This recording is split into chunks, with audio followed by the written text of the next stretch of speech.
Au Congo-Brazzaville, le plan national de développement PND 2022-2026 est en cours d'élaboration depuis quelques semaines. Les travaux y relatifs avancent normalement, seulement ces travaux doivent bénéficier de l'implication des partenaires au développement.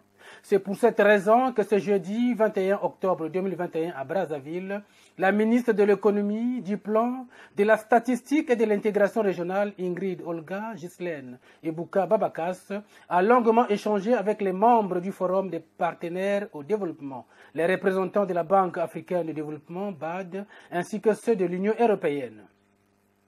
Cette invitation pour une séance de travail qui s'inscrit dans le cadre des travaux actuels d'élaboration du plan national de développement 2022-2026.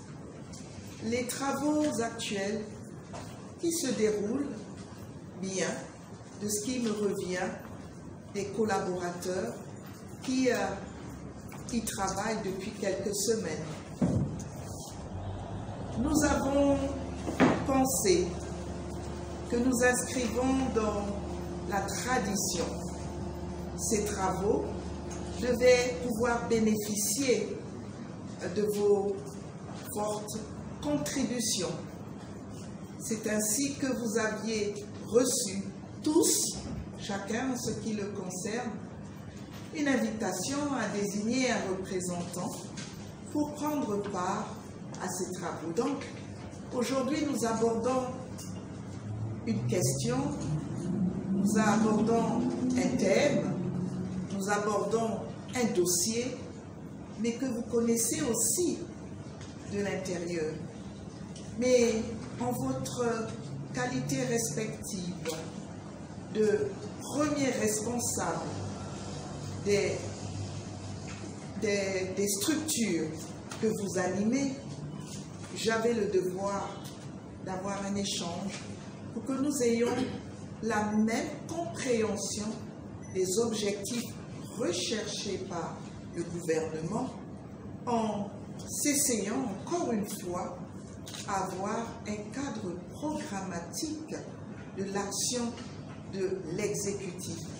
Et ça, clairement, sur la décision que le président de la République, chef de l'État, son Excellence, M.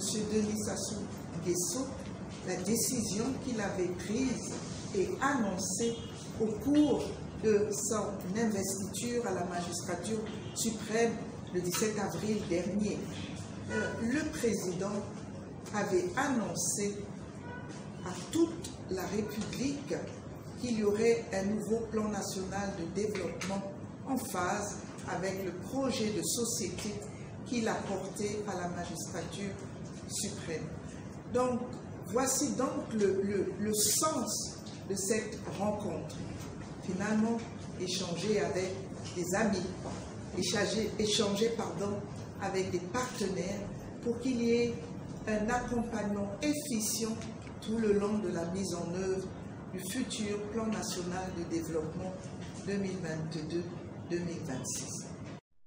Chris Mburu est le président du Forum des partenaires au développement, coordonnateur des agences du système des Nations Unies en République du Congo. Au sortir de cette rencontre, il a affirmé le soutien et l'accompagnement financier et technique des partenaires. En tant que partenaire au développement au Congo, nous sommes là pour accompagner le gouvernement et pour apporter notre soutien. Il y a des institutions différentes qui sont représentées et nous avons eu un échange très riche avec Madame le ministre. Le Congo peut s'attendre à ce que nous l'accompagnions dans ce processus. Nous sommes là, c'est d'ailleurs notre mandat principal pour accompagner le gouvernement dans l'élaboration des processus comme celui-ci. Nous sommes là comme des partenaires, il y a des soutiens financiers, il y a des soutiens techniques. Nous sommes là pour travailler sur toute la base. Donc, nous sommes invités ici c'est le gouvernement qui définit les priorités et nous sommes là pour voir en quelle forme. Et c'est pour cette raison que nous étions venus ici pour avoir un aperçu sur les programmes et pour, en conséquence, décider comment on va soutenir le gouvernement. Pour rappel, l'atelier relatif aux travaux de l'élaboration du plan national de développement PND 2022-2026 a été ouvert le 4 octobre 2021 dans la capitale congolaise et sera clôturé le 23 octobre prochain. Matondo.